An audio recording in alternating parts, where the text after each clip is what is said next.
almal deel van die nagmaal. Sê vir die baie dankie, mag jy sit plekke neem.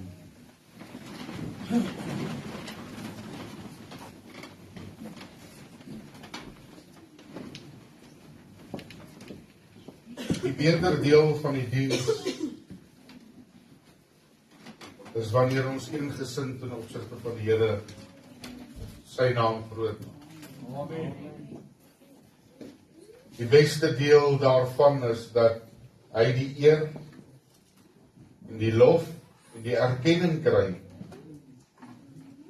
en ons as mens wegsmelt in die hand van sy genade. Vra dat jy die Bybel oopmaak in Matteus 25. Ons gaan vanaf die 14de vers saam lees.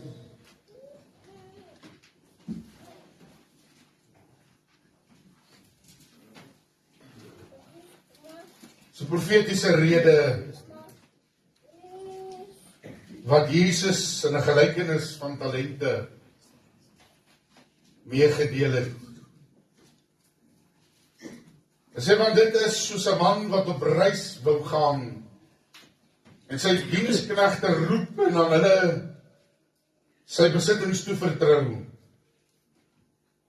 En aan die een gee hy 5 talente en aan die ander 2 en aan die ander 1, aan elkeen na sy vermoë en hoe hy het. En hy het dadelik op reis gegaan. Die een wat 5 talente ontvang het, het daarmee gaan werk en 5 ander talente gewin. Net so het die een wat 2 talente ontvang het, self ook 2 ander verdien. Maar hy, wat die een ontvang het, het dit in die grond gaan grawe, die geld van sy heer weggesteek. Tot sover vir nou. Here, ons weet nie altyd in wat se rigting U wil gaan nie.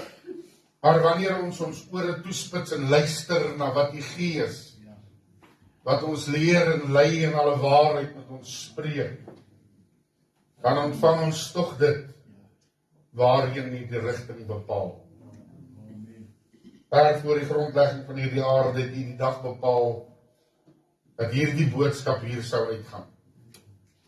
Here, U weet wat U in beheer is. Dankie, Here, dat U ons help, ons swakhede tegemoet kom en ons deurdra. Ons gee ons gees, ons siel en ons liggaam in U hand. Amen. Maak daarmee net soos wat U wil. Seën hierdie volk, Here. Dankie vir die voorbereide grond. Dat die saad sal val, die Heilige Gees, die Vader, die landbouer, dit sal het opspring en ontkiem en laat groei. Amen. Doen na U wil, Here, met hierdie diens in Jesus naam. Amen. Geliefdes, is 'n eenvoudige gedeelte en ons baie hieroor gepreek in die verlede, maar vanmôre gaan dit nie vir my so seer oor die talente nie, maar oor die ontvanging van iets. En as ek vra vanmôre, het jy al enige iets van die Here af ontvang? Hoeveel sou vir my gesê het, ja, het. Maar die vraag is, wat het jy daarmee gemaak? Het jy dit gaan plant? Het jy dit gaan woeker mee? Of het jy dit verdubbel? Ek weet nie of jy weet nie, maar dit klink amper soos 'n dobbelery wat hier aangaan. Ek het dit gaan dubbel.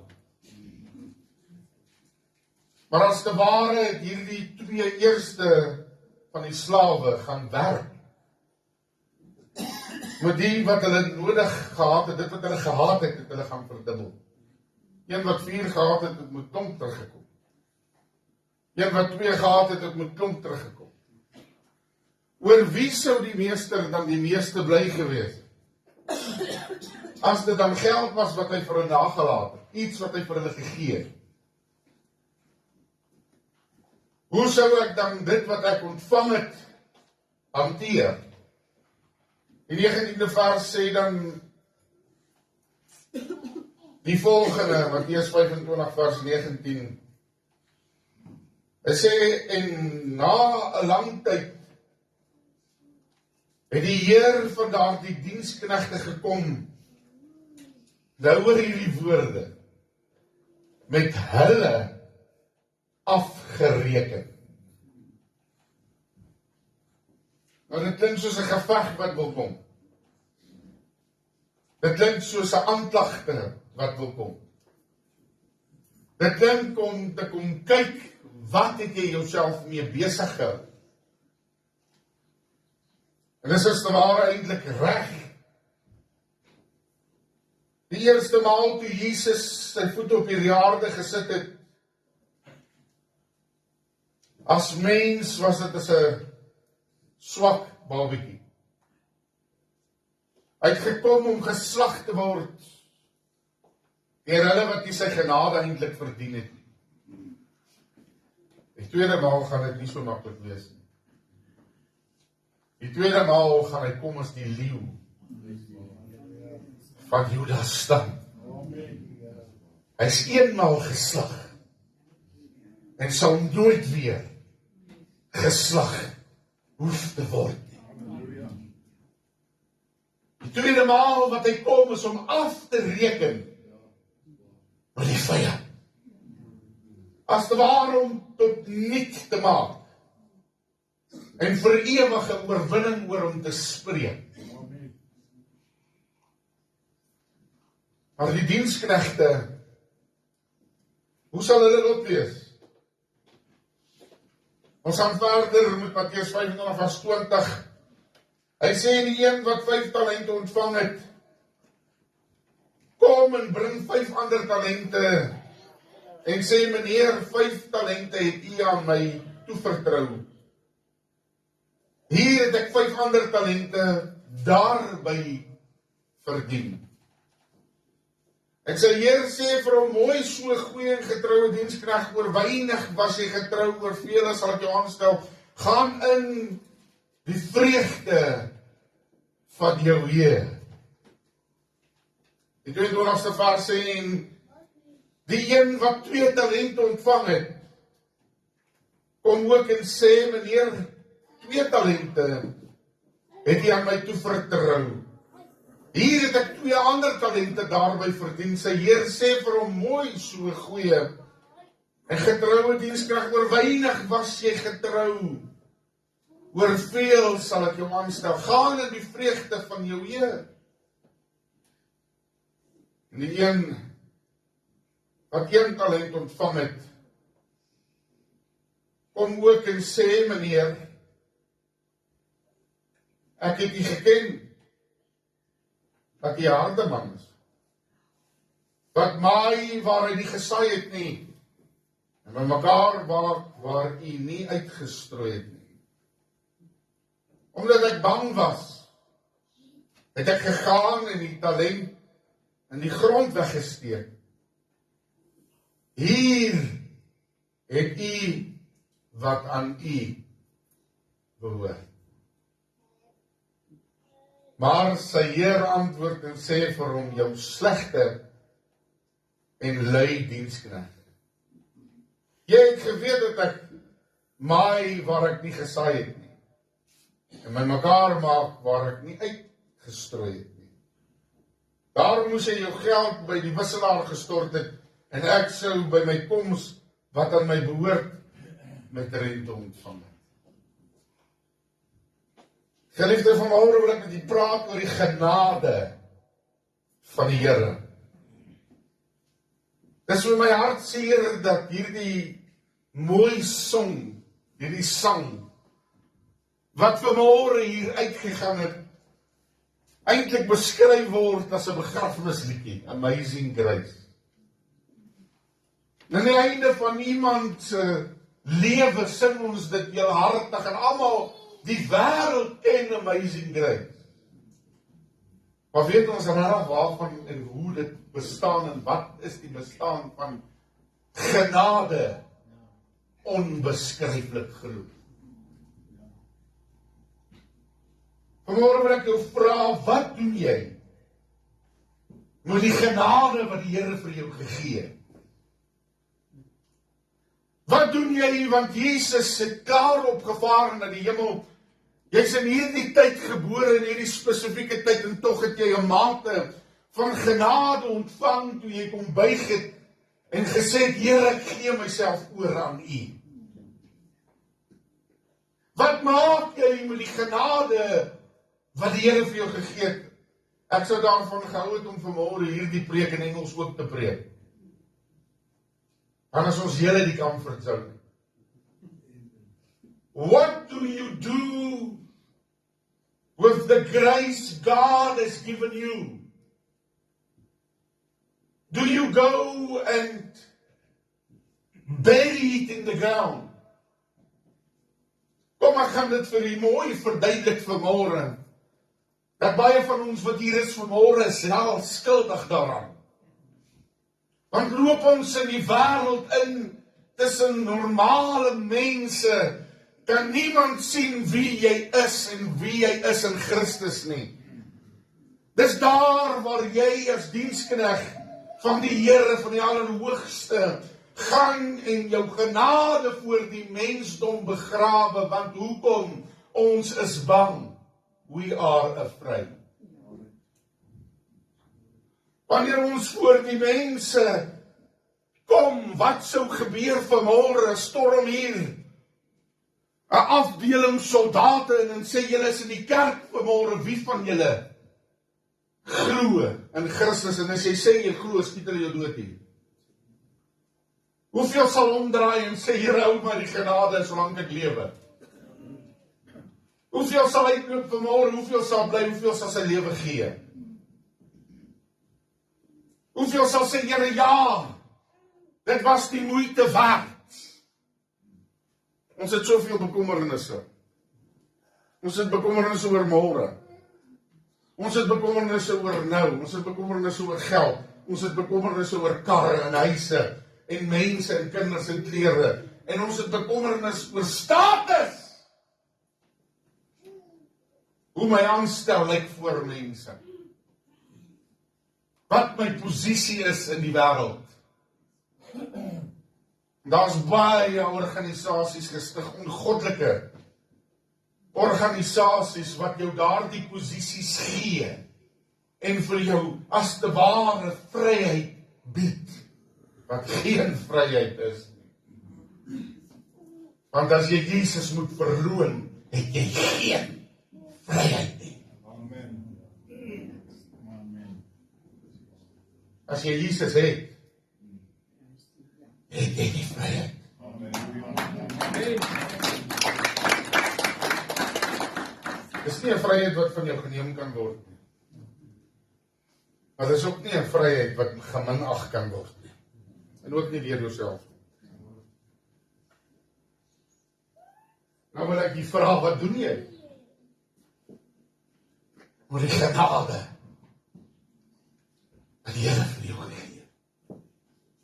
Ek het op 'n geleentheid hier het ek vir u vertel dat op 'n stadium hier in die bediening, moenie dink ek gaan altyd net na ons kyk en rose in die oë. Ek bly 'n mens, in my huis bly mense. En ek kan ook 'n voet verkeerd sit, ek het dit al hoeveel keer hier vir u gesê. Hierdie week alweer, herinner jy, het ek so voetjie meer misgesit, en ek moet hom verskoning vra. En weet jy, ons val almal partykeer in 'n groef. Ons val partykeer vir 'n graf. En dan dink jy dis die waarheid. En dan verkondig ons dit as genade. Maar dit is nie. Maar dan wil ek bysê, ek was op my knieë vir 3 dae. En in die 3 dae vra die Here dit, Here, wat moet ek oordra as antwoord? En jy sê nou dag, ek vir jou sê wat die antwoord is, en jy weet presies waarvan ek praat, so ons hou dit maar hier. Here sê vir my, neem op jou kruis en volg my. Wat is jou kruis vanmôre? Wat is jou probleem vanmôre? Wat trek jou af vanmôre? Wat se liggaamsgebrek sit jy mee vanmôre? Wat is dit wat jou keer om vooruit te gaan? Neem dit op en loop agter die Here aan. Of volg hom ten minste. En wanneer jy hom volg met dit wat jy mee sit, glo, jy sal by jou bestemming uitkom. Maar op 'n tyd sit ek in die pastorie en dit gaan op daardie stadium maar moeilik. Baie teenkanting. Baie mense wat gesê het, jy's jonk in die bediening en hierdie ene dit te sê en daai ene dat te sê. En alles wat jy sê en wat jy preek is nie goed genoeg nie. Jy voel daar, ek is so selfbewus, dat jy voel jy wil jou talente begrawe, maar ek weet waar het die Here my gaan uithaal het. Ek weet waar ek vandaan kom. Ek weet wie ek was. En ek sê vir jy gaan nie terugsoen toe. Dan gaan nou vir jy iets sê van 'n profesie wat in die nasionale konferensie oor my gespreek was. Maar ek wil hierdie ding vir jy sê, ek sit en ek vra vir die Here, Here, maar ek het ook behoefte. Here, ek soek ook so en ek wil ook dit besit en ek wil dat hê, Here. En ag, Vader, my kinders word groot en ek moet vir hulle 'n bietjie goedjies verskaf en ek kan dit nie doen nie. Ek wil aan die kerk bou, Here, maar ons het nie finansies om aan die kerk te bou nie. Here, wil nie net mense stuur om te kom help nie. Op daai stadium vir 3 maande, hoor mooi, werk ek en my vrou binne in die kerk, ons bou en ons breek. Sy is my dagaboy. Sy meng vir my die konkreet. En ek bou, en ek pleister, en ek verf. En daar is nie hulp nie. Die bietjie hulp, maar dan kom vir 'n uur en sy weg. Werk tot 2, 3 uur die oggend, as ek in die huis kom, is ek rooi van die sement, en van die grys van die sement wat ek mee gewerk het. Dan slaap die kinders al lang mevrou die ding gedoen. 3 maande. Toe besluit ek, Here, ek het genoeg gehad, ek gee nou op. Ek los hierdie plek net so. Dis nie my plek nie, dis die Here se plek. Slaan die Bybel oop. Soek iets. Here, praat met my. Slaan my vinger op die skrif, my genade is vir jou genoeg. Amen. Nou weet jy, ek wil dit nie aanvaar nie. Want ek sit daar so, ek wil dit nie hê nie. Here, ek soek meer as net hierdie. Maak die Bybel toe, ek dink ek by die beste uit 3 uit. Ek gaan my nie glo, ek slaan my Bybel oop, presies op dieselfde skrif, maak my oop, ek slaan die Bybel oop, my genade is vir jou genoeg. Halleluja. Ek sê, Here, hierdie Bybel is uit te vou in. Dis net toeval. Vat aan die Bybel. Here, bid. Glo jy my as ek sê, 30 maal in 'n verskillende Bybel. My genade is vir jou genoeg.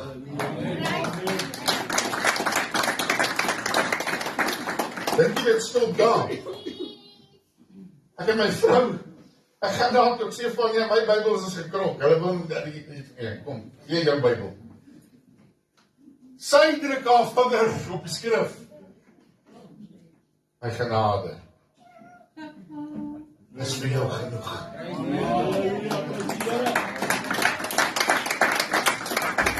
Vertel my hoeveel keer was dit nou? Ek het sy ry, ons is op pad vir 'n huisbesoek. En ek sit met haar en praat, jy is hoe seer my hart is oor hierdie ding, niks wil werk nie, niks wil het mekaar het. Ons sit in dieselfde boot, ek kla nie net ten opsigte van haar. Sy sit met dieselfde probleme, sy kan net doen wat sy kan doen, en ek kan net doen wat ek kan doen. En die Here sê vir my, my genade is vir jou genoeg. En ons ry verby 'n kerk, en voor op die bulletinbord, groot, staan die skrif, my genade is vir jou genoeg. Glo jy nou in toeval? Maar ons is in dieselfde gebou as ek, in dieselfde gebed as ek, en hulle het ook in dieselfde Bybel oopgemaak as ek nie. Kom jy aan by die bid hier. Ons hou bid hier, so groot swart seil. Dis die gedeelte wat ons werk, en die ander kant hou ons maar bid hier in die stof. En dan Tannie kom na my toe geloop met die Bybel, sê pastoor, jy het my 'n skrif gegee om vir jou te gee. Tannie Rina, sy is nou al huis toe. Sy sê vir my Here, sê my genade is vir jou genoeg. Dan weet ek nie of ek die Tannie moet skep, en of ek het maar moet vat, of ek myself moet skep. Maar geliefdes, gaan nie my glo 10 keer in een dag. Gee die Here die skrif, my genade is vir jou genoeg. Hy hou aan praat en ek hou aan ignoreer. Nou voel ek soos daai ou met die 1 talent. Ek gaan begrawe hom eerder, Here. Dis makliker om die genade te begrawe. Want as jy moet begin te woeker, dan gaan mense agterkom waarmee jy besig is. En as jy in die genade van die Here beweeg, dan verander sake. Dan word dinge verdubbel in jou lewe. Weet jy, ek gaan sê, ek sit op my platform. Ek het dit vir die week vir iemand vertel. Sit op die platform. Die Rome hier is agter met die 2 weke, dan moet ons die kerk inwy. Ek sit daar op die platform, my beursie oop, ek sien ek het so R150 in die beursie. Dis wat ek het. Ek moet 'n paar goedjies gaan koop, ek sê ek het alles gedoen wat ek kon doen. As daar ander kom en sê vir my, ek het vir iets gemaak om te eet. Daai stadium was dit maar swaar. Om eet te gaan, ek sê van jy kan nie, hou dit vir my. Ek moet ware winkel. En ek dink as ek net kan doen wat ek kan doen, net 'n paar goedjies toemaak, 'n paar laks vir die planks kry en so, dan kan ek ietsie doen ten minste. Weet jy, ek ry na die ware winkel toe en soos al kom. Toe lei my foon, toe sit Suster Elmarie. Sy sê vir my, nie met huis toe kom. Ek sê, wat fout? Sy sê, nee, niks is fout, die iets snaaks gebeur. Iemand het ons steen gegaan die hele tyd in die hele bouwerij. Het by die hek gestop, ek dacht, nou gaan ek het weer hoor, iemand van my kom sê, ek het jou gesê, jy gaan het nie maak nie. Toe ek daar kom, toe die persoon klaar gerei, so stiggie van verligting. Sy sê vir my, hoor jy so, die oom met hierdie koevert kom aflaai. En op die koevert staan dan die verfse geld. En kyk hierdie koevert, dit lyk nie maar baie dik nie. En ek weet wat verf kos. Dis rou sementmure. Ek gaan hom moet prime, ek gaan hom moet anderkout en ek gaan hom moet hoofkout. Nou staan ek hierdie ding en ek kyk nie meer. En ek maak hom oop, toe lê die R200 note so. Nou staan ek al half arrogant, want ek het 'n doopbad ook gebou. En ek weet wat daai verf kos. Om hom te seël is nie maklik nie. Hy moet waterbestand wees. Ek ry na die hardeware winkel toe met hierdie geld en ek bestel die verf en die doopbad se verf. Rand, sent en penny op die nommer. Halleluja.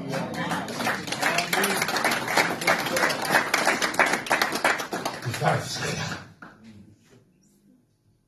Wanneer jy begin te optree buite jou eie wil, na jou meester se wil, die genade wat hy vir jou gegee het, word vermenigvuldig.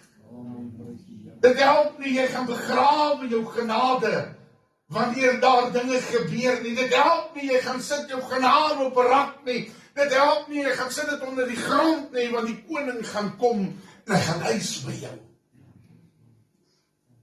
What did you do with my grace? Wat het jy gedoen met my genade? Mag daar 'n harde boodskap wees, ek hoop nou nie ek jaag die besoekers weg nie. Maar die doel van vanmôre se situasie is dat die Here genade vir ons elkeen gee. Dat die Here genade en oormaat vir ons elkeen gee. Dis ons wat ongeduldig raak. Dis ons wat die genade gaan begrawe. Dis ons wat nie luister na sy stem wanneer hy praat nie. Dis ons wat nie dit gebruik tot ons beskikking wat ons het nie. Want weet jy wat, saam met die probleme gee hy altyd die uitkomste. Al is hy nie die een wat die probleem gegee het nie. Amen.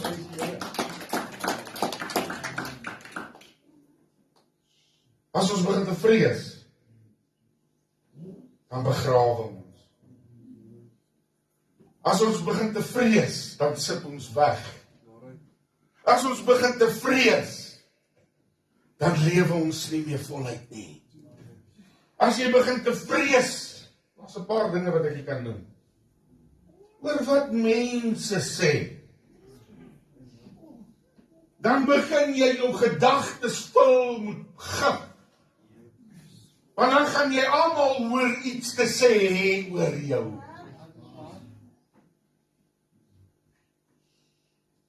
As jy loop, dan hoor jy tot die krieke het iets te sê oor jou. En die voeltjies skinder met mekaar. Dis wanneer jy vrees het. Kan jy jouself toets aan vrees vermoë? Tot as die donkie daar Noag roep. Dan voel jy die donkie kogel jou. Maar kom, gaan jy vertel van môre. Wanneer jy die vrede en genade van God in jou lewe besef, dan kom daar iets anders in jou lewe tot werke. Amen. Genade op genade. Amen. Genade op genade. Genade vir genade. En as die genade begin te vermenigvuldig in jou lewe, broer, dan jy rede om dankbaar te wees, want as die koning kom, gaan jy dubbel mate van sy genade hê. Weet jy wat?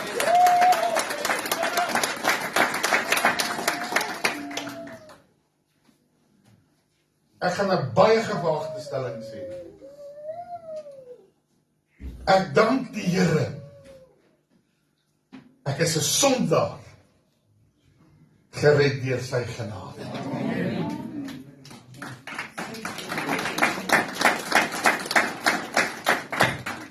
Ek dank die Here, ek weet, soos ek dan nou vir u gesê het en dit hard gesê het, ek weet waar ek vandaan kom.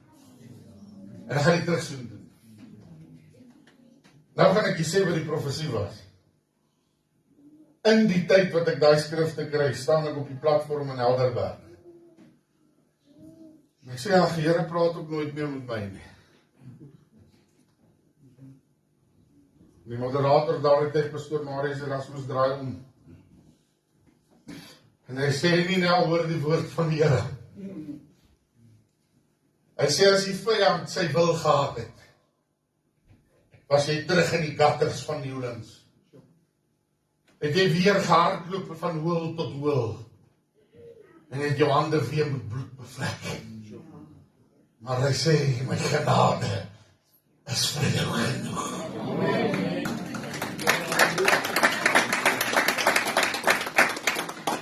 Sê nou mooi tel, in die tyd is het 11 keer wat die Here sê, my genade is vir jou genoeg. As ek dit nie die een keer vir jou kan oorbring nie, vanmôre wil ek vir jou sê, kind van die Here, broer, suster, oom, tannie, wie maak nie saak wie luister vanmôre nie. Die genade van die Here is vir jou genoeg.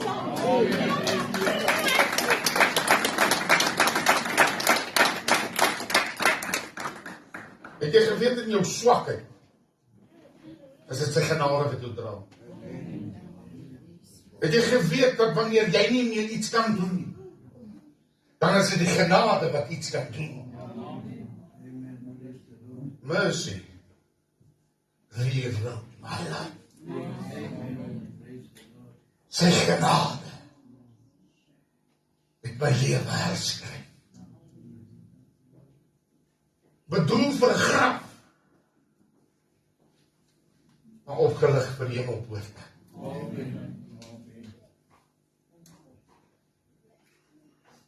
Ek het teruggekom na iets toe.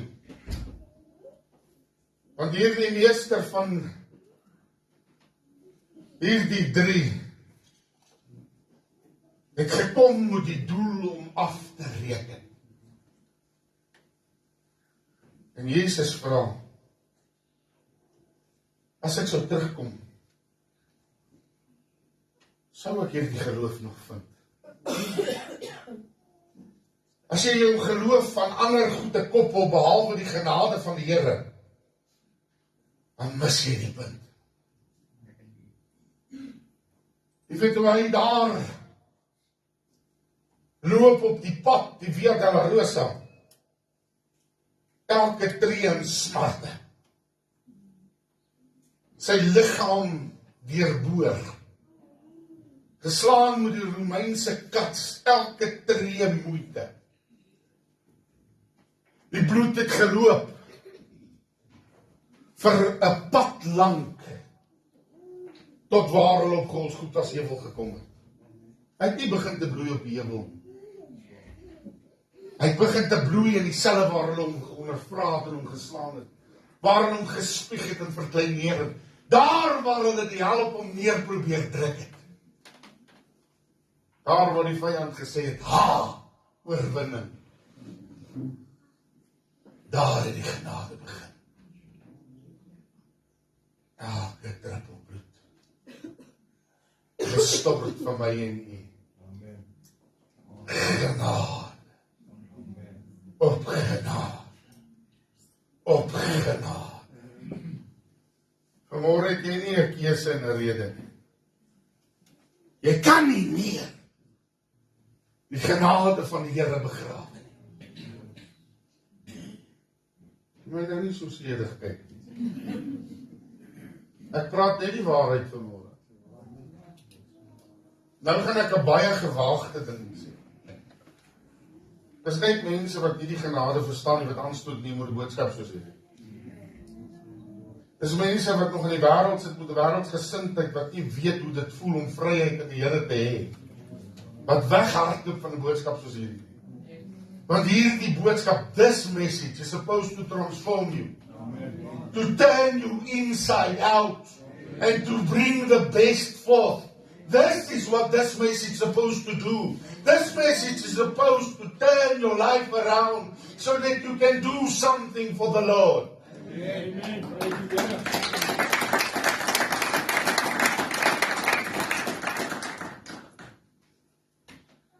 Vir iemand wat dit begryp vanmôre, begin nou woeker met die genade. Daar waar jy is, broer, ek wil vir jou sê, toe die genade in my in die hande kry, toe borrel ek. Ek het nie 'n saak nie. As ek by iemand is, dan vertel ek hulle van die Here. As ek in die hof staan en wag om te getuig ek van die Here. As ek in die polisiewagen klim, getuig ek van die Here. Soveel so dat hulle op 'n stadium sê, "Wil jy sommer nou werk, jy praat hier net van die Here." Ek het nie my genade weggesteek nie. Vandag het ek genade weggebring tot in die bediening en ek gaan nog steeds daarmee voor om te praat oor die Here se genade. En weet jy wat, ons almal het die genade kan. Of jy dit wil weet of nie, vanmôre kom die Here in hierdie dag na jou toe met genade om te lewe. Is dit nodig dat hy so skree? Ja, broer, dis jou kettels warm maak vir bediening sal jy opvry. Nou wil ek vir jou sê vanmôre, ek het 'n paar skrifte by hierdie. As ek loop om het lag te maak van die Here het vanmôre afspraak met jou. En ek sê nie iemand wat ook al die woensdag so hoog gaan stel nie. Al tannie wat ek hiervoor kan sê is tannie. Want dis aan die ander kant van 90. En ek ag nie daarvoor. Weet jy wat sê hy tannie vir my môre vir my toe sy die kerk inloop? Toe sê vir my, ek sê tannie, hoe gaan dit? Sy sê nou dat ek hier is beter. Tannie, ek ag nie daarvoor hoor. Dit het my gestig vanmôre. Ek wil ook in die huis van die Here wees. Wat 'n voorbeeld. Ek wil die Here kom wys dat hy my genade gegee het. As ons kan getuig oor die genade wat ons ontvang het, is dit vir jou genoeg. Hoekom huil jy oor Bissie Bama dingetjies? Hoekom huil jy oor die en daai en sis en so, as die genade van die Here vir jou genoeg is? As jy begryp hoe groot daai genade is, broer, dan is dit nie net 1 penny in die grond nie. Dat my baie dink in kinderdae. Ek weet nie of jy daai dinge gekyk het nie. Ons het 'n TV in die huis gehad. Ons het Pinocchio gekyk. En terwyl hy sy geld begrawe het, verander hy in 'n donkie met sulke lang ore. Nie 'n donkie wees nie. Donkie, ai. Kom woeker saam met my. Moet die genade. Maar die Here vir julle gee. As daar iemand is wat weet hoe dit is om te woeker. Moenie gaan soek daar in die paleise nie. Gaan soek daar by die hek. Hy manne weet om te woeker. Want jy weet as jy nie woeker nie, gaan jy niks inbring nie. As jy weet hoe dit is om op jou knieë te wees, dis waar jy woeker. Want as jy op jou knieë is, dan het jy geen ander kant toe om te gaan nie, dan gebruik jy wat jy het. En weet jy wat ek het al genoem hierso, dan eet jy daai blik boeliebeef soos wat het 300 rand styf is. Dis het so. Want vandag is ek baie lief daarvoor. Ek kan net my huis sikkel, hulle is op die styf, hulle is ook nie die boeliebeef. Peanut butter. Ek is gek, dat ek het nie sê nie. My ma het gesê, ons eet peanut butter en bly stil, maar op die lelike manier. Peanut butter en stroop, die Engelse woord. Syrup. Did you catch it? Ja, dankie. Ek sal dit nie weer sê nie, ek kry pak daarvoor. Lukas 19 vers 10 sê, want die seun van die mens het gekom om te soek en te red wat verlore was. Hy kom en hy gaan haal jou uit jou verlore toestand uit en hy bring vir jou genade.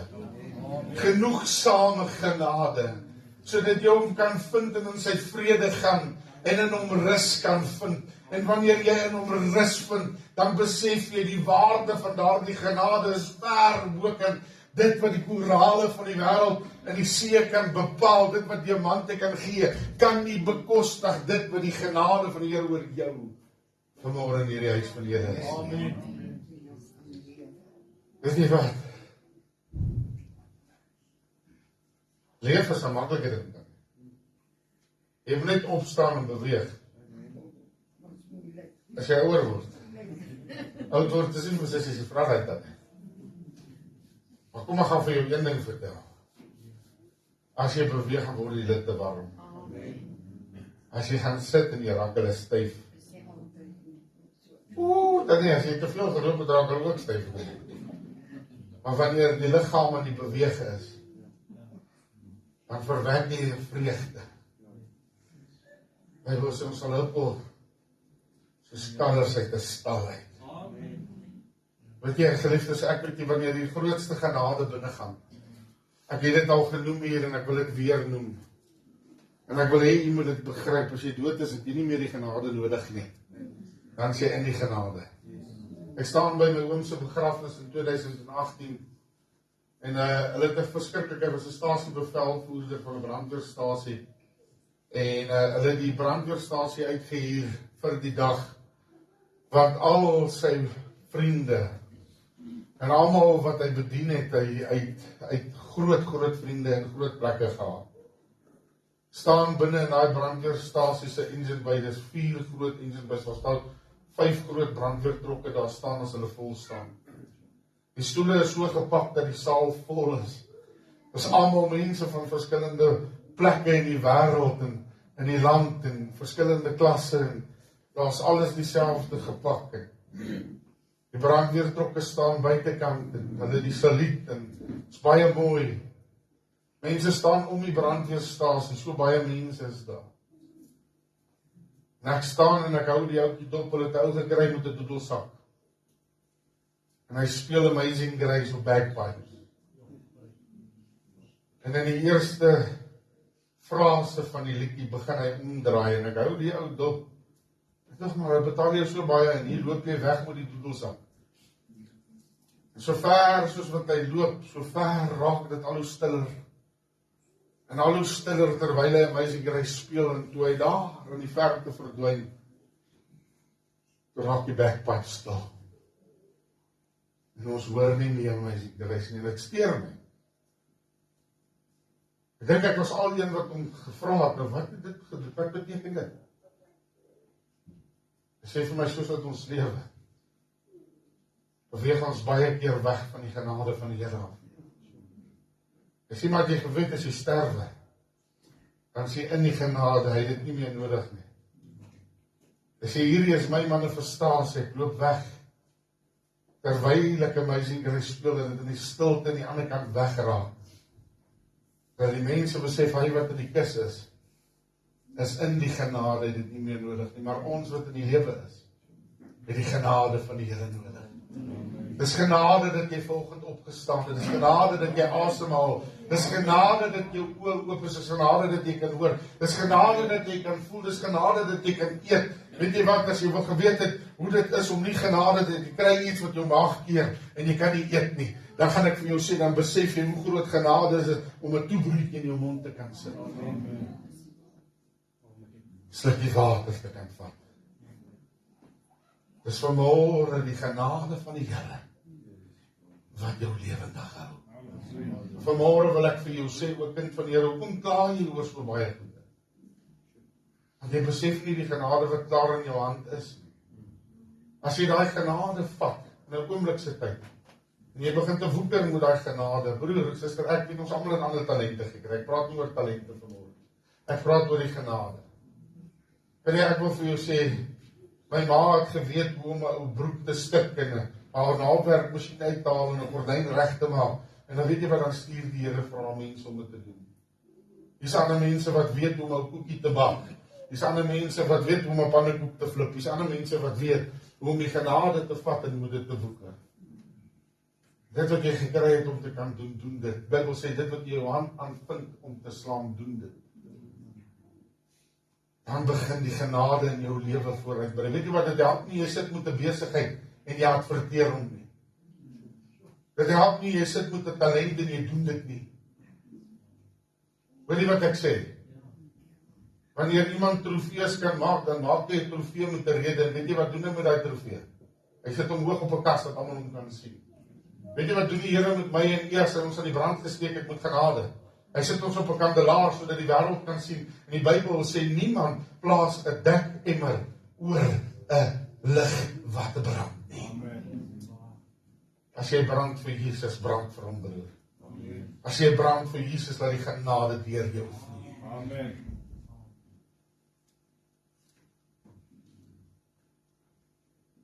Ek het so 'n liedjie wat ek sing. En dit is 'n genade liedjie. This little light of mine, I'm gonna let it shine. This little light of mine, I'm gonna let it shine.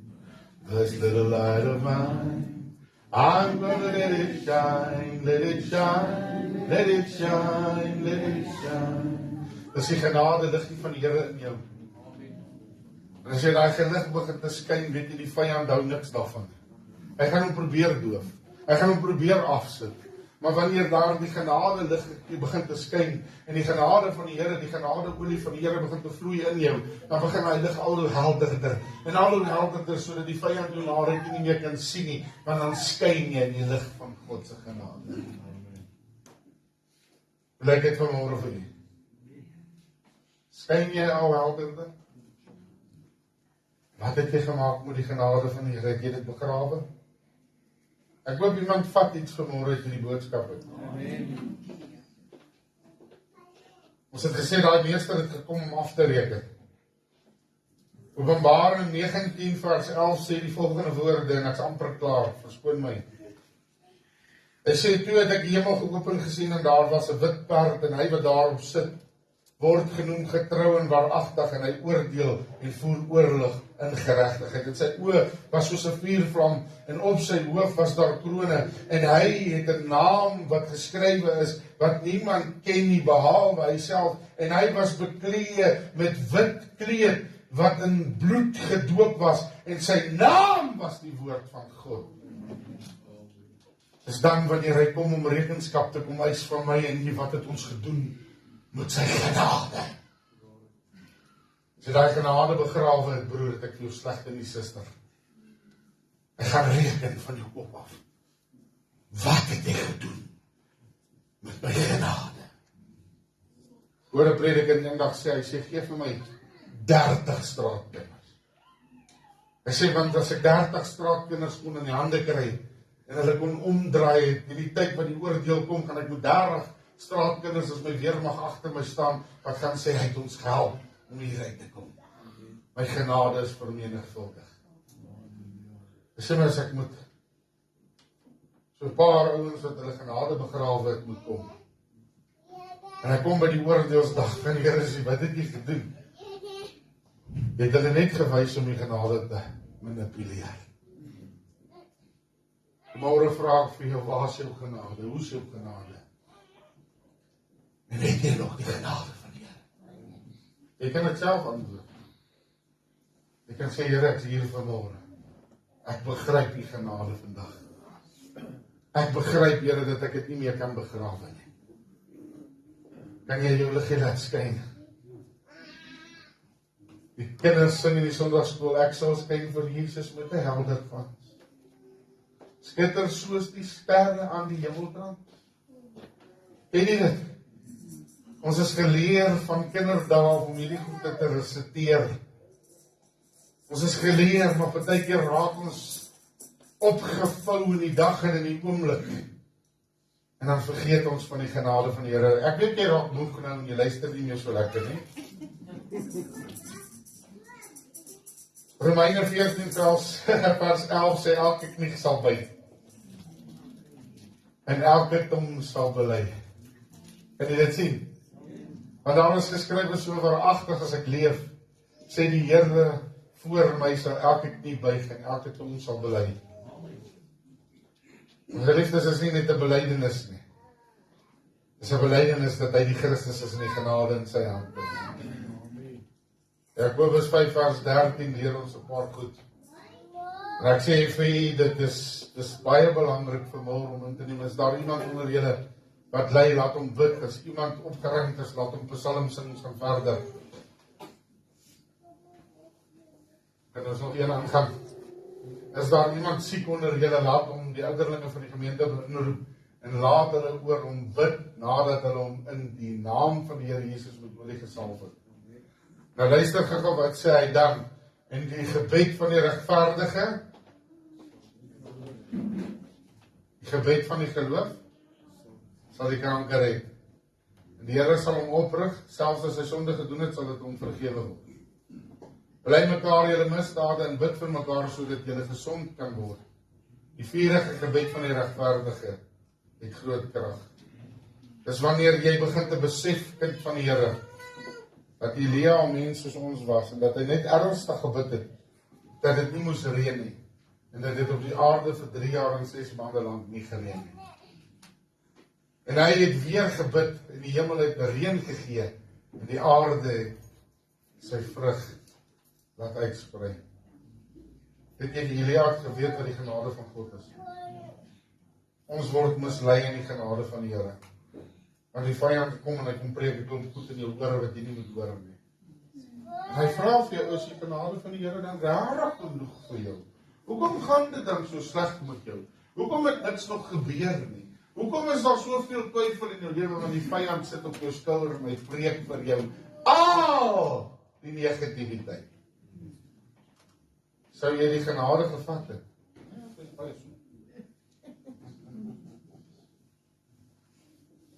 Is die genade vir jou genoeg? Wat doen jy dan? Het ons dit al begrawe? Of het ons begin te woeker?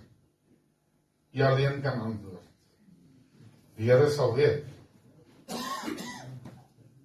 Ek haas myself om klaar te maak. Matteus 28 vers 19 het ek 'n paar keer al hier genoem.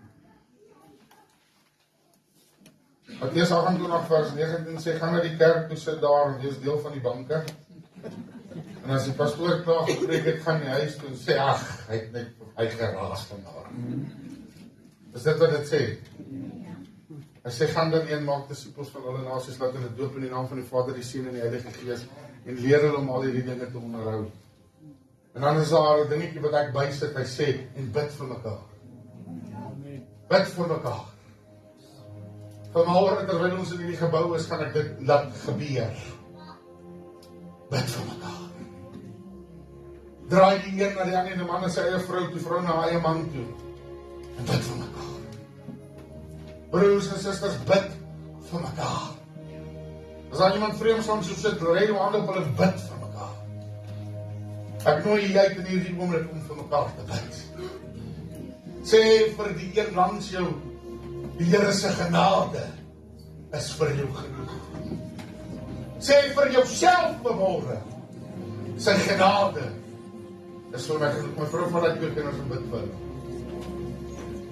Gryp mekaar, bid vir mekaar. Seën mekaar met die genade vanmôre. Seën mekaar. Prys die Here. Yes, Lord. Safdala was sürgen gelir, ya safdala was var.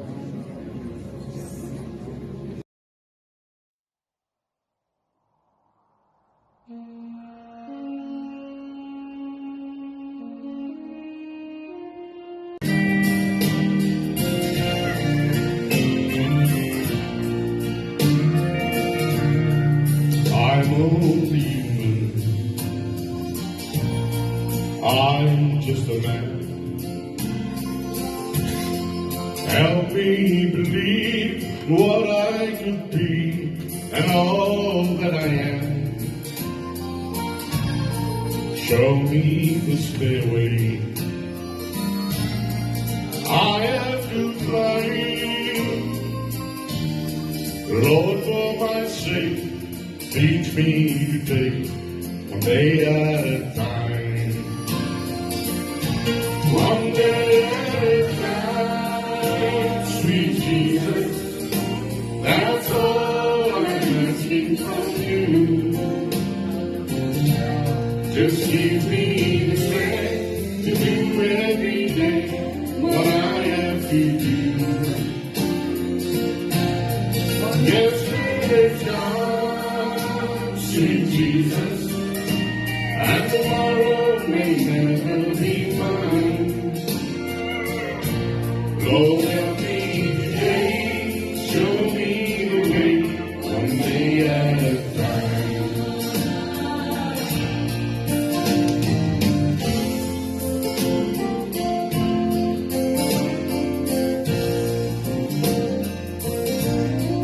Do you remember when you walked among men?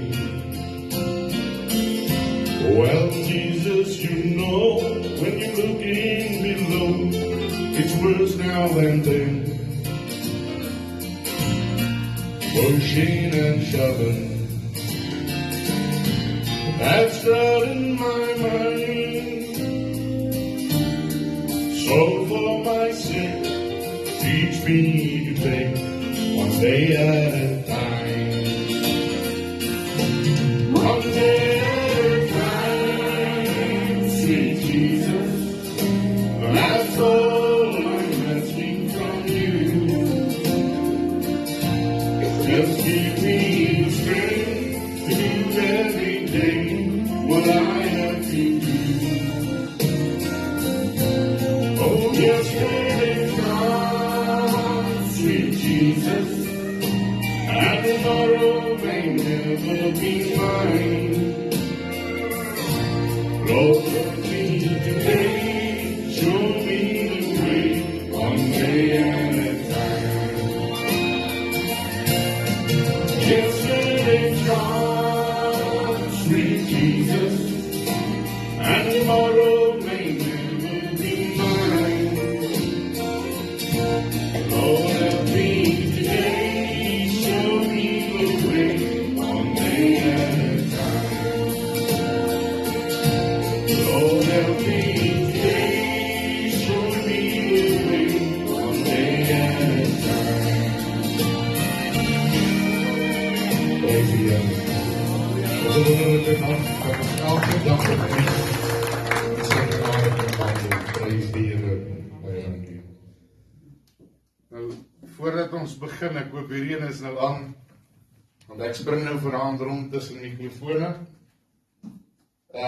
Voordat ons begin, wil ek vanaand so ou stukkie vir die wys, voordat ons daai nou speel, ek wil net hê, julle moet die volgende, die vorige ene, ons gaan eers gou die woord bedien, en dan gaan ons 'n lied sing voordat ons gaan eet.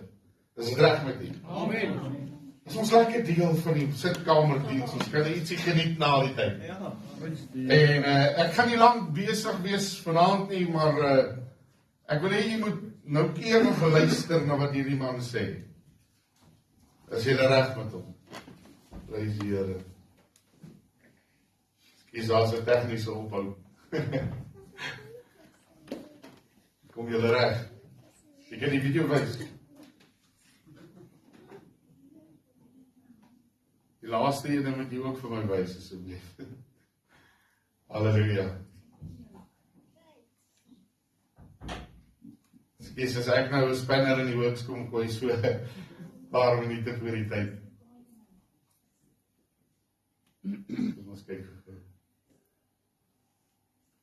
Terwyl ek gereed maak, dan gaan hulle ons die video speel. If they do not want to do God's will, they don't want to do their part, they start. I notice there are many men, if they do not want to do God's will, they don't want to do their part, they start giving excuses after excuses. Number one excuses is this: I don't have time. Have you heard of such excuse? I don't have time. Why are you not attending a small group? I don't have time. Why don't you come and worship on Sunday? I don't have time. Have you heard of that excuses? Kung ayaw gawin, maraming dahilan. The people are doing the same. We have a problem. We will not do it anymore. I was explaining to a group of leaders this week. I explained to them the myth of lack of time. It's a lousy excuse. And I will not allow you from now on to have that excuses. What do I mean? Exhibit A. I know of a president of a multinational company. For the longest time, we wanted to invite him to be part of a small group to study the Bible and be accountable. You know his excuse? Which is, valid. I'm busy. I have meetings. I run a big organization. One day, during his regular physical checkup, the doctor said, I see something in your lungs. I think you have cancer.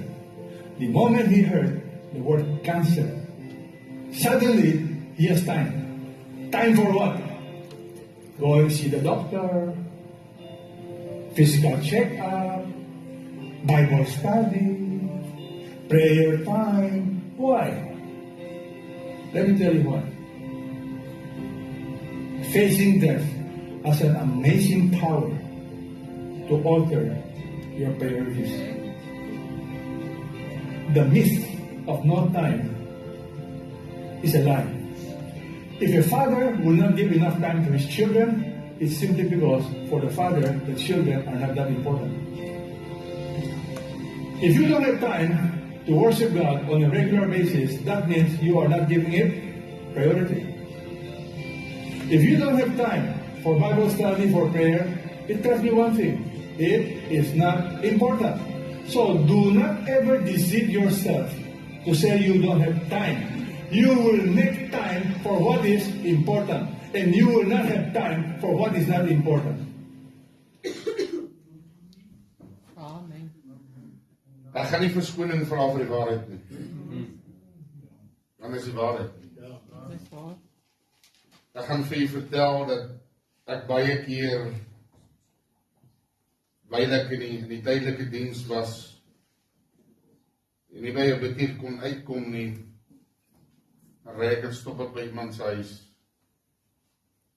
Wat vir ons sê, luister, hulle gaan nie tyd hê vanaand vir die bidduur of vir dienste nie. Dan hoor ons die 7de traan netjie speel in die agtergrond. Maar ons het prioriteit vir die wêreldse dinge.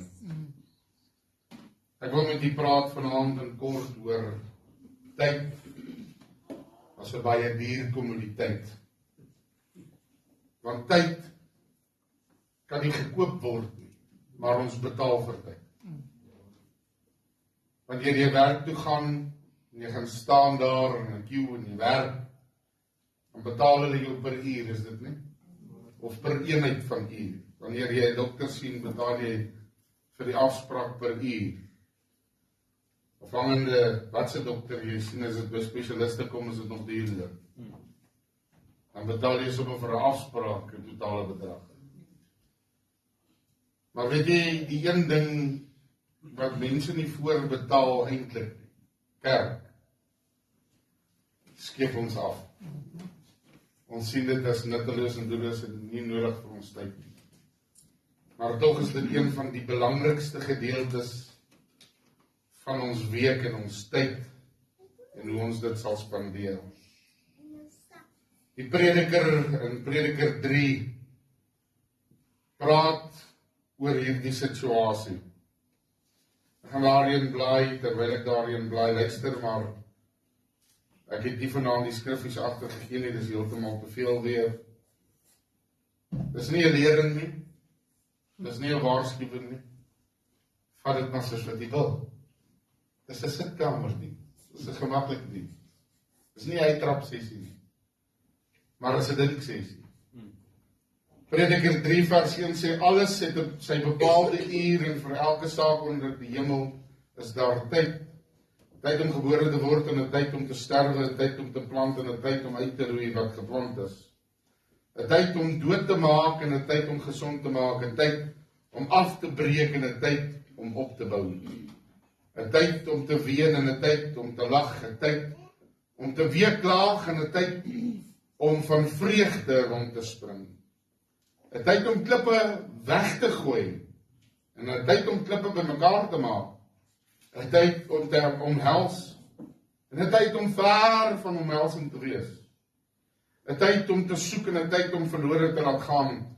'n tyd om te bewaar en 'n tyd om weg te gooi. 'n tyd om te skeer en 'n tyd om aan mekaar te werk. 'n tyd om te swyg en 'n tyd om te spreek. 'n tyd om lief te hê en 'n tyd om te haat. 'n tyd vir oorlog en 'n tyd vir vrede. Watter voordeel het hy wat werk deurdat hy hom vermoei? Ek het die taak gesien wat God aan die mensekinders gegee het om hulle daarmee te kwel. Alles het hy mooi gemaak op sy tyd. Ook het hy die eeu in hulle harte gelê sonder dat die mens die werk wat God doen van die begin tot aan die eind kan uitvind. Vader, spreek tot die harte. Dit wat U vanaand met die kinders wil bespreek.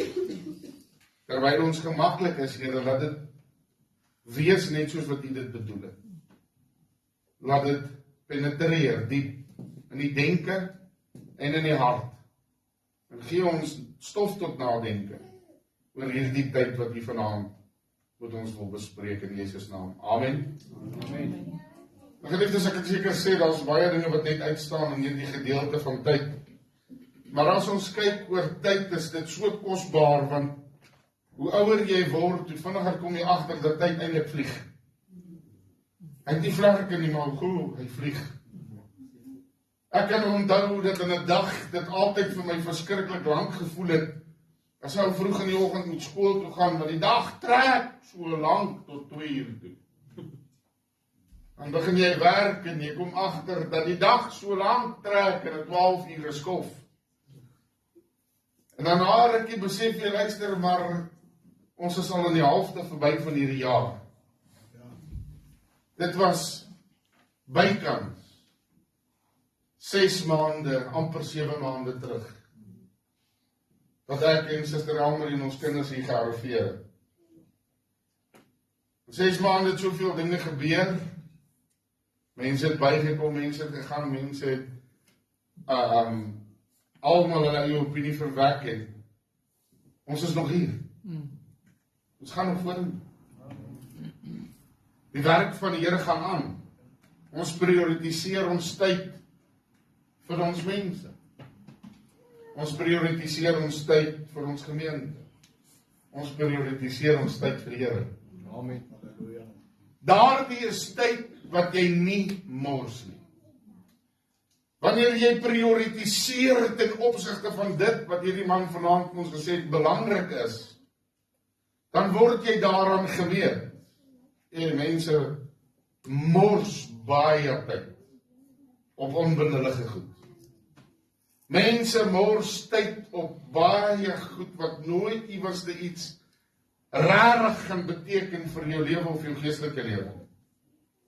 Maar wanneer jy jou tyd daaraan begin te spandeer, dit wat jou geestelik laat groei, dan wil ek jou vra vanaand, gaan meet jouself aan wie jy gister en eergister was.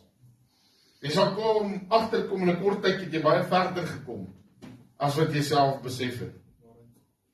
Ek wil vir jou vertel van mense wat tyd baie ernstig opneem, en jy gaan nou geskok wees as ek dit vir jou sê. Sataniste neem tyd baie ernstig op. Weet jy dat 'n satanistiese hoofpriester vir 48 uur buig voor sy afgod.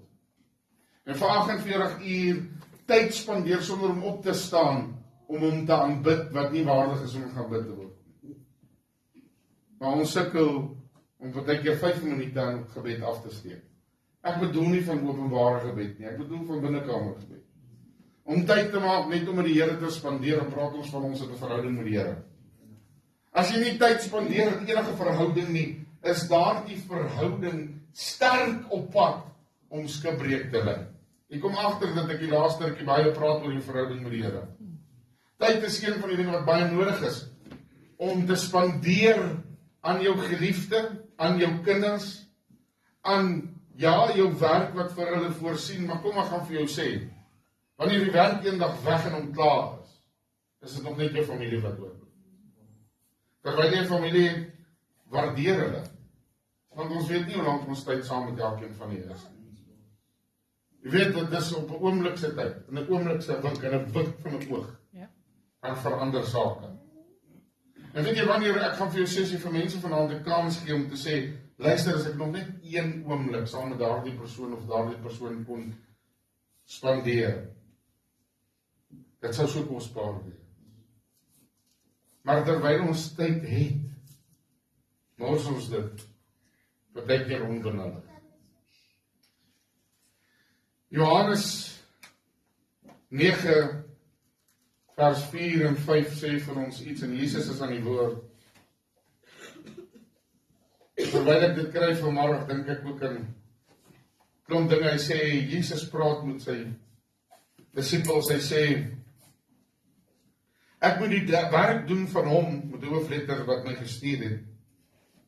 Solank as dit dag is, die nag kom, wanneer niemand kan werk nie. So lank, as ek in die wêreld is ek die lig van die wêreld. Jesus praat hierso, en dis 'n harde aanduiding, dat daar 'n tyd gaan kom, wat jy nie net maklik die Here gaan kan dien nie. Ons het eintlik nog baie groot voorreg. Vanaand moet 'n kerk met oop deure, 'n plek waar ons kan kom sing, en tyd kan spandeer, saam met ons geliefdes in die Here. Die Here is 'n gesinskerk. Of ek hoop jy sien dit ook so. Dat jy as familie hierheen kan kom en die Here se naam kan groot maak. Dat jy jou kinders kan sien hoe jy die Here dien, en saam met jou in daardie weg wandel om eendag ook so te kan loop, het ons die tyd daarvoor. Maar baie mense kies vanaand om hulle tyd te mors. Die woord sê, koop die tyd uit, want die dae het boos geword. Maar as jy besef in wat se bose tyd ons lewe, 'n paar dae terug, moes ons eintlik onsself maar baie mooi oppas. Want die hele land was alweer in rep en roer, en een oomblik, dan kon alles uit gegaan het. Een oomblik en een persoon wat iets verkeerd gesê het op die regte tyd. En daar was 'n oorlog in Suid-Afrika. Mense is vurig op pad nêrens heen. Hulle maak soveel lawaai en koop die tyd uit om te masseer, maar dit beteken eintlik vir niemand niks nie. Vir die tydelike lyk dit goed. Maar wat help dit eintlik vir die toekomstige tyd? Dit beteken niks. Want as ons die tyd spandeer om die gate wat ons in die straat trap reg te maak, dan sal dit al klaar beter plek gewees het. En as ons die tyd spandeer om soveel effort te doen om net weer later agter die vuurtjie te gaan sit. Wat beteken dit vir ons? Eintlik niks. So ons prioritiseer ons tyd in die verkeerde rigting op verkeerde dinge. Ons mors ons asem op goed wat nie eintlik veel saak maak nie, eintlik niks seggend is. Jesus sê, terwyl dit nog dag is. Maar weet jy, wat is die nag wat hy van praat? Dan kom 'n tyd dat die kerk vervolging gaan kry. Dis nie net ek wat die praat, die Here praat vanaand deur die diens van pastoor en nou. Dat ons sal moet wegkruip om die Here te dien. Dat jy siekies van hand tot hand agter mekaar, weet jy, in Thailand en China, leer hulle nie die Bybel soos wat ons dit op ons manier leer, en hulle mag dit nie besit nie, is onwettig. So dit baie keer handgeskrewe gedeeltes van die Bybel, wat hulle leer, bladsy vir bladsy, totdat hulle dit ken en verstaan. Weet jy hoe bevoorreg is ons in Suid-Afrika om jou Bybel in jou taal te mag hê, en om te kan lees enige tyd, en tyd daarin te kan spandeer om dit te kan lees. Weet jy, as jy die dag vat, doen vir die dag niks nie, dan sien jy dit in die einde van die dag hoe sleg voel jy. As jy sleg voel teen die einde van die dag, dan weet jy het iewers die tyd verloor, wat jy nooit weer gaan terugkry nie. Een ding wat ons nie kan doen nie, ons kan nie die klok terugdraai nie. Weet jy, ek het al soveel keer gewens, ag, kan daai movie Back to the Future nie, maar vir ons werk, wil dit nie so kar bring vir my, dat ek so 30 jaar terug in die verlede gaan om 'n paar dinge reg te stel nie. Ek sê 'n paar dinge heeltemal anders. Mense sê aan die einde van hulle skoolloopbaan, ag, as ek vandag kan teruggaan en ek weet wat ek vandag weet, sou ek dinge baie anders te gedoen het. Dis omdat ons eerste van ons selfs geluister het. Ons het die tyd verkeerd gespandeer. Ek sê vir my kinders, gaan spandeer tyd in jou boeke, leer! En dan sal jy die vrugte daarvan afpluk. Onderwysers hou daarvan as ouers so praat. Maar weet jy, die werklikheid is dat hulle afleidende syndroom besit. Daar is soveel selfwinkies en goede wat die aandag steel, dat hulle nooit by die leer uitkom. Dink jy, as ons elkeen geleer het, dit wat ons moes tyd spandeer het aan, ek sou baie meer tyd aan wiskunde gespandeer het. Of ek het sou verstaan, broer, weet ek ook nie. Maar ek sou 'n bietjie meer tyd daaraan gespandeer het. Vandag sou ek seker iets anders gewis het, maar die Here het beplan ook dat ek in hierdie veld moet. Dat ek my tyd vir hom moet gee. My beplanning is in elke jaar, elke Sondag, elke diens. En weet jy wat, ek doen dit nie omdat ek gedwing word daarvoor nie. Dit het my lewenstyl geword. Dis wat ons moet tyd moet doen. Ons moet dit aanpas om 'n lewenstyl vir ons te raak, om die Here te aanbid, om te dien, om te eer en elke dag prioriteit vir hom te laat geniet. As die Here nie die eersteling van jou inkomste, die eersteling van jou tyd, die eersteling van jou prioriteit is nie, dan wil ek vanaand vir jou sê, jou prioriteit en tyd word gemors. God moet prioriteit nommer 1 geniet in jou lewe. Jy het verlede week gehoor wat ek gesê het, wat ek voor my vrou gesê het. Ek wil verder gaan en ek wil sê dat daar nog so 'n paar skriffies is. Spreuke 21 vers 5 en ek blaai daarheen. Ek het gesê ek gaan nie lank wees nie, so ek poog om dit haastig te doen. Spreuke 21 vers 5 sê die volgende. Hy sê die planne van die vlytige is net tot voordeel, maar elkeen wat oorhaastig is, kom net tot gebrek. Die nuwe vertaling sê dit bietjie anders te sê, want hardwerkende mense beplan is nuttig, maar elkeen wat oorhaastig is, stuur af op 'n gebrek. Dit wat geliefdes, al doen jy 'n hele maand se werk, kan jy nie 'n halfte van die maand jou pay eis nie. Jy moet wag tot die pay uitbetaal aan die einde van die jaar. So jy moet tyd spandeer om te wag daarvoor. So wanneer jy iets insit by die Here in gebed, en jy tyd spandeer daaraan, dan wag jy vir dit om uit te cash op die regte tyd, is dit nie. Die enigste belegging wat 'n rarig vol rente het, of hoeveel jy 100% rente op wat jy ingesit het, kry jy uit, is wanneer jy tyd in die Here spandeer. Iemand het eendag baie lang tou gevat in die kerk, en net op die punt van hierdie tou, het hulle so 'n stukkie rooi lint gesit. Ek het nou nie so tou vanaand nie, en ek wil dit ook nie namaak. Maar hy het gesê, die klein stukkie rooi lint op die einde van hierdie tou, wat strek hier by die deur uit. Dis jou lewe op die aarde en die tyd wat jy het om goed te maak met wat jy moet. Dis hier die res van die tou, wat hier by die deur uitgaan, wat jy nie die einde van kan sien nie. Dit is die ewigheid wat vir ons wag in die hiernamaals. Die tyd wat ons het, broer, hoe gering dit ook al mag wees, wil ek vir u vanaand sê, die Here waarsku ons oor tyd. En wees verseker, dat as die Here met ons begin te praat oor tyd, dan is daar iets wat hy beplan om te doen in die tyd, wanneer jy gaan afsonder vir hom. Hy wil met jou praat, hy wil met jou ontmoet, hy wil 'n verhouding met jou hê. En hy vra net jou tyd. Is dit interessant? Spreuke 27 vers 1 sê, beroem jou nie in die dag van môre nie, want jy weet nie wat die dag sal bring nie. Ons is nog nie in daai tyd nie. Ons kan praat oor wat ons hier is, hier het, en wat ons hier bekom het. En wanneer ek oor môre begin te praat, gee ek ook die vyand kans om te steel voor dit gebeur het. As ek praat oor toekomstige seën, dan is dit my eie domheid, want dan ek die tyd verkeerd. As die seën plaasgevind het, dan sê ek vir jou, dis 'n getuienis. Dan sê ek, die Here het dit vir my doen. Maar as ek vir jou gaan sê, die Here gaan dit vir my doen, en môre wag ek daar vir jou, dan gee ek die vyand 'n kans om in te klim. Wanneer God werk, werk hy op sy tyd, nie op ons tyd nie. Want hy weet wat in môre reeds is en wag vir jou en my. Ja. Sy tyd is nie ons tyd nie. Want 1000 jaar is soos 'n dag by hom, en 'n dag soos 1000 jaar. Tyd beïnvloed hom nie. Ons het 'n wekker wat ons beïnvloed. Hy maak ons wakker in die oggend, en okay, maar baie van ons wakker in die oggend, van ons slaap nog. Maar hy beïnvloed ons lewe so, 12 ure op 'n tyd. Van 12 tot 12, van 12 tot 12, van die tik in jou kop is maar daar. Wat doen jy met die sekondes, minute en ure wat God vir jou in genade skenk? Want dit is ook genade. Tyd word dan vanoggend se boodskap gekoppel. Genade.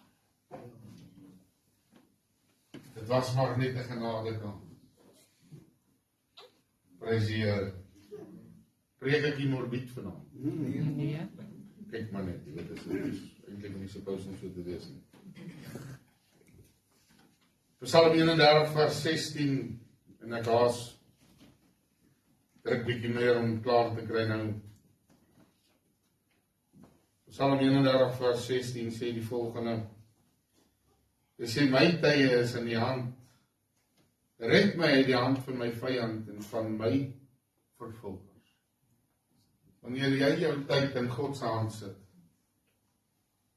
dan begin die Here jou tyd spandeer volgens wat hy wil hê jy moet wees. Wanneer jy die stem van die Here begin te in die tyd ag gee, dan gebeur dit dat die Here vir jou sê, draai links, op die regte tyd, vermy hy vir jou ongeluk. Dan sê hy vir jou, draai regs, op die regte tyd bring hy vir jou 'n seën, daar op die groen weivelde wat hy vir jou beplan. En so nou so 'n bietjie gepraat oor God se GPS, die GPS, God se stem wat met ons praat. Dit vat tyd om op 'n pad te gaan. Dit vat tyd om te ry, maar weet jy wat se tyd is meer belangrik as die tyd wat jy op die pad spandeer. Die tyd wat jy spandeer aan beplan. As jy reg beplan, dan loop jou sake reg. Planning of failing to plan is planning to fail. As jy tyd spandeer en jou lewe sorgvuldig agter mekaar sit, en jy elke dag beplan volgens jou dagboekie, doen dit so. En dan kyk jy hoe vinnig begin jou lewe prioriteit kry. En dan sê jy ook, hoor ek gaan dit weer sê. Ek ry nou weer laasweek hier in sekere dorpie in. En ek sien, ops, alles is toe. Dis 1 uur die middag. Besef ek, daai ouens gaan geen ding van hulle tyd afgee. Om selfs 'n sopbeen aan jou te verkoop. As dit nie jou tyd is om dit by hom te koop nie. Wat vereis God van jou? Om selfdissipline te hê. Om enige tyd van die dag vir hom af te sonde. Hy sit nie in 'n tempel en wag vir jou net op 'n Sondag nie. Hy sit nie op 'n troon hier in Sion gemeente en wag, okay, Sondag as die Here wil kom, dit ons gaan vir hom. Hy vra vir jou om dissipline te hê om hom te aanbid. Hy's altyd daar. Sy deur is altyd oop. Omdat tyd hom nie beïnvloed nie, maar tyd ons beïnvloed. Moet ons tyd so inbring om by hom te gaan sit. Ek dink ek het my punt bereik vanaand. Romeine 13 vers 11 sê ook 'n belangrike skrif. 13 vers 11 sê dit.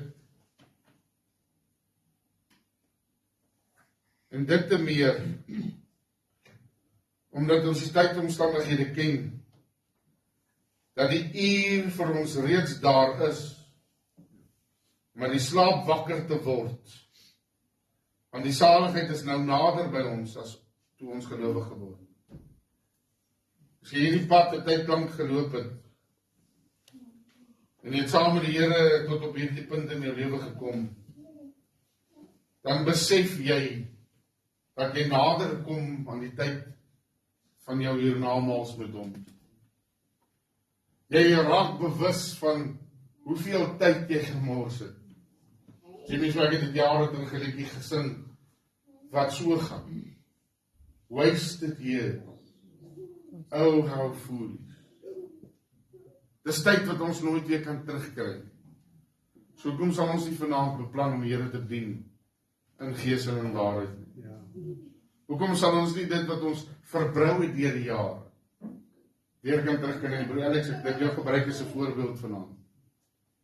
Terwyl hy dit nie kon doen nie, was hy by die werk omdat hy daar moes wees. Of het jy dan nog nie 'n diens weer gemis nie? Dit is lekker om julle hier te hê. Dit is lekker om saam met julle die Here te dien. En nou gebruik hy sy tyd vir die Here. En weet jy, dan wil ek hier vra elkeen van julle. Wanneer jy sit en jy dink, wauw, dit is nie moeite werd nie. Dink aan die tyd wat jy reeds in die Here spandeer het, dit was alles nie moeite werd. Jou beleggings in die hemel gaan uitbetaal op die regte tyd. Vanaand het ek 3 stellings wat ek vir u wil los. Stel prioriteit in jou lewe op. Identifiseer wat is jou hooffokus? Waarna toe is jy op pad? Vir elke dag bestee jou tyd reg en bestuur dit deur die Here se hand.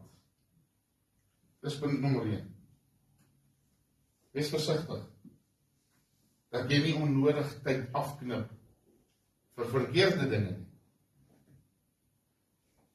Die tweede stelling is skep vir jou 'n stilte tyd. Maak 'n paar minute elke dag. Sodat wanneer jy net kan stil sit, kan reflekteer op tyd wat verby is, tyd wat jy met die Here kan spandeer, tyd om net bietjie asem te haal. Dis wat in stilte tyd gebeur. Tyd om te ontspan. Net om alles te laat gaan. Maar weet jy, ons ontspan te min. Alles is 'n gejaag na wind. Alles is 'n gejaag om kop bo water te hou. Alles is 'n gejaag om net iets te bekom en in die lewe te bly. Want die wêreld jaag teen tyd. Maar wanneer jy so 'n oomblik stil sit, sê jy agterkom jou hare word minder grys. Baie minder. Daai uurtjie stilte tyd in 'n dag verander jou hele dag se tydsperspektief na 'n positiewe toe. Ek hoop jy neem in vanaand wat pastoor nie vir jou sê. Ek help jou vanaand om so 'n bietjie perspektief en tyd in jou eie lewe te neem. En kry vir jou stilte tyd. Weet jy, ek sien as hy vir een 'n kans gee, dan los hy die skool en speel hy aldag in jou rug klavier en gitaar. Maar hy weet ook dat hy tyd moet spandeer op dit wat nodig is om te leer, soos wat ek vroeër gesê het. En wanneer hy 'n perspektief het op sy tyd, wat belangrik is en nie belangrik is, sal hy vooruitgang geniet in dit wat hy beoefen. 'n Rugbyspeler gaan klim nie op 'n veld as hy nie tyd gespandeer het aan oefen voor die tyd. 'n Onfikse rugbyspeler is een wat gevaarlik is. Hy gaan beserings optel, hy gaan seer kry en hy gaan op die einde van die dag die span saam met hom aftrek. Daarom is daar vereistes. Praat nie net van rugby nie, ek praat van enige sport en lewenssport ook. As jy 'n onfikse Christen is, dan is jy gevaarlik. Verander. Want jy prioritiseer nie jou tyd reg nie. Die laaste stelling wat ek wil maak is, beplan kwaliteit tyd. Kwaliteit tyd is om seker te maak. Jy spandeer tyd. Die Here het ons uniek gemaak. Saam met vriende, saam met familie, saam met geliefdes. En meer is dit belangrik, saam met die Here. En saam met jou familie en die Here. Weet jy wat gebeur met mense as hulle wegdryf van mekaar? Dan word hulle koud. Die Bybel sê waar twee langs mekaar lê, is daar hitte. Mense is bedoel om saam met mense te wees. So maak tyd vir dit wat belangrik is. Ja, pastoor, jy het jou vanaand kans gegee om selfs tyd te maak vir 'n stukkie braaivleis. Maak tyd vir daai kwaliteit tyd om te lag. Want lag is eintlik maar medisyne vir jou siel. Maak tyd om so 'n bietjie te huil. Want dit genees baie keer dieper as wat enige lag kan genees. My pa het altyd gesê, cowboys don't cry. My ma het gesê, regte mans huil ook. Balanseer dit reg. Want as die salwing kom, broer, gaan die trane loop of jy dit kan keer of nie. En as die Here dit bestee, dan as jy weet, die salwing is in hierdie plek. Nie om rou te beklaag nie, maar om trane van blydskap te gee. Dan weet jy die tyd is reg. Vanaand het ek vir jy prioriteit gebring oor die tyd. Vat dit of los dit. Maar maak die tyd daarvoor om te luister wat die Here vir jou sê. Die Here seën sy woord. Ek gaan nie daai laaste een sing nie hoor. Ek voel ons gaan hom oorskakel. Ek sien, moet ek hom sing? Ja. Prys die Here. Ek sal hom dan sing hoor. Op jou tyd uit. Op jou tyd uit te ring. Ek het vir my 'n bietjie harder as die ander job. Prys die Here. Hierdie beteken vir my baie. Prys die Here. Ek het die klank nie.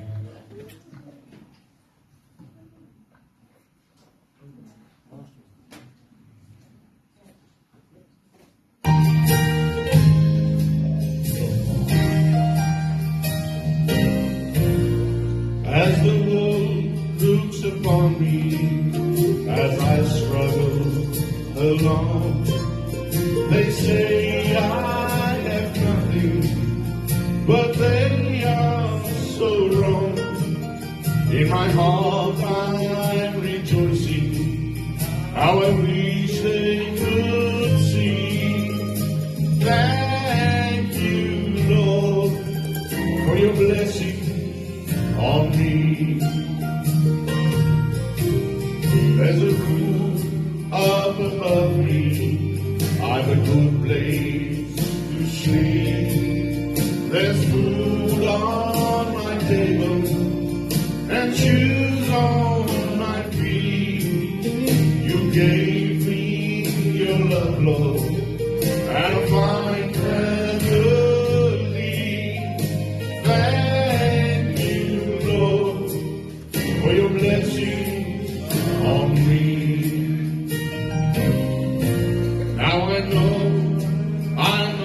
your feet, and His clothes are not new. I don't have much money, but Lord, I have you. And to me, that's all that matters, though the world may not see. Thank you, Lord, for your blessing on me. There's a roof up above me, I'm in a good place to sleep. Food on my table and shoes on my feet. You gave me your love, Lord, and a fine family. Thank you, Lord, for your blessings on me. You gave me your love, Lord, and a fine family. Thank you, Lord, for your blessing on me. Praise die Here. Kom ons gee die Here 'n klap. Ons is geseën vir ons tyd. Ons het 'n plek waarin ons kan keer in die Here. Amen. Nou gaan ons opstaan. Ons gaan daardie tafel seën en ons gaan saam kuier. Daar's goeie tyd om saam te kuier. Jy het gehoor, dis deel van ons prioriteit om tyd te maak om saam te kuier. Kan ek dink ek moet vir Henry vra om vir ons daai tafel te seën en ons dan te verdaag ook sommer. Dan kuier ons lekker saam. Kan ek die ander een ding